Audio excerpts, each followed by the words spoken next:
Hi friends, very healthy curry అండి. Drum stick curry అండి. దానికి చూడండి, మనం ఒక మిక్సీ బౌల్ తీసుకుని అందులోకి ఒక గుప్పెడు నువ్వులు, మనం తీసుకుని ములంకాళ్ళ బట్టి ఉంటుందండి. ఈవేళ నేను తీసుకుని మించుమించు 150 గ్రాములు ఉంటాయి. దానికి చూడండి, అలాగా ఒక 20 గ్రాములు నువ్వులు, అలాగే ఒక 5-6 ఎండుమిర్చి, అలాగే కొద్దిగా సాల్ట్, అలాగే కొద్దిగా వరిపిండి అండి, లేదంటే బియ్యం నానబెట్టి ఆ బియ్యం కూడా వేసి రుబ్బుకోవచ్చండి. అలాగే దాంట్లోకి కొద్దిగా కొబ్బరి అండి. కొబ్బరి ఇంచుమించు ఎక్కువ తీసుకుంటే చాలా టేస్టీగా ఉంటుంది కర్రీ. మంచి ఫ్రెష్ కొబ్బరి తీసుకుని దాన్ని శుభ్రంగా మన పేస్ట్లా తయారు చేసుకోవాలండి.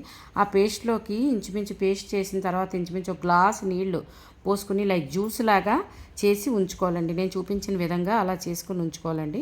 ఇప్పుడు మనం బాణీ పెట్టుకుని మునక్కాళ్ళు అన్నాను కదా, ఆ కాడలు వేసుకుని చక్కగా హాఫ్ బాయిల్ చేసి ఉంచుకోవాలండి. మునక్కాళ్ళు కొద్దిగా సాల్ట్ వేసుకుని అలాగే నీళ్లు పోసుకుని మూత పెట్టుకుని ఇంచుమించు 5 నుంచి 10 నిమిషాల్లో, ఓన్లీ హాఫ్ కుక్ అన్నాను కదా, అందుకని కొద్దిగా చూసుకుని మజ్జిగ ఉడికేసరికి ఆపేసుకోవాలండి. స్టవ్ కొంచెం ట్రాన్స్ఫర్ చేసుకున్న తర్వాత అదే బాణీలోకి ఒక స్పూన్ ఆయిల్ వేసుకుని, ఏం లేదండి, ఓన్లీ తాలింపు కూడా చాలా సింపుల్.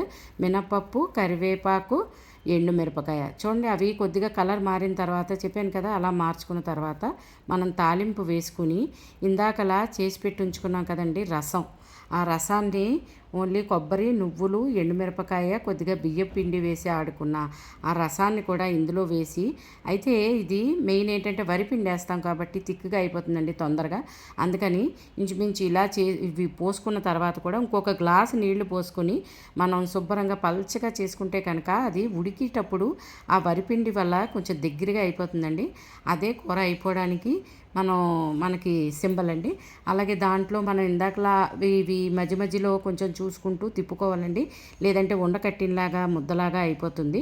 అప్పుడు మనం హాఫ్ బాయిల్ చేసుకున్న ములంకాళ్ళు ఉన్నాయి కదండి, అవి కూడా వేసుకుని జస్ట్ ఆ మునక్కాడలు కూడా మంచి ఫ్లేవర్ పడుతుంది. అలాగే ఇవి ఇందాకలా సగమే ఉడికాయి కదండి, అందుకని మొత్తం ఉడికే వరకు ఇంచుమించు 5 నుంచి 10 నిమిషాలు పడుతుందండి. ఉడికిన తర్వాత మనం బౌల్లోకి తీసుకుని అయితే రైస్తో కానీ లేదంటే మిల్లెట్స్తో కానీ చాలా కమ్మగా ఉంటుందండి ఈ కూర.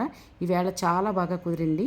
మీరు కూడా ఈ కూరని ఇలా ట్రై చేసి మీకు ఎలా వచ్చిందో ఒక కామెంట్ పెట్టండి. అలాగే ఛానల్ సబ్స్క్రైబ్ చేసుకోకపోతే సబ్స్క్రైబ్ చేసుకోండి. ఒకవేళ చేసుకున్నట్టయితే కనుక మీ ఫ్రెండ్స్తో, రిలేటివ్స్తో షేర్ చేయండి ప్లీజ్.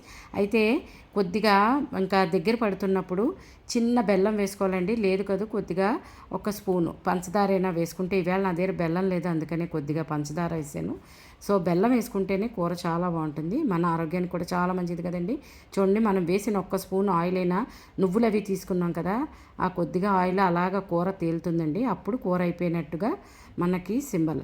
ఆ కూరని ట్రాన్స్ఫర్ చేసుకున్న తర్వాత చెప్పాను కదండి, మనం ఏం వండుకుంటే వాటితో తీసుకుంటే చాలా కమ్మగా ఉంటుంది, మన ఆరోగ్యానికి చాలా మంచివి. Main bone strength, muscle strength దీనివల్ల దొరుకుతుంది ములంకాడల వల్ల. అందుకని కూర తప్పకుండా ట్రై చేయండి. Thanks for watching.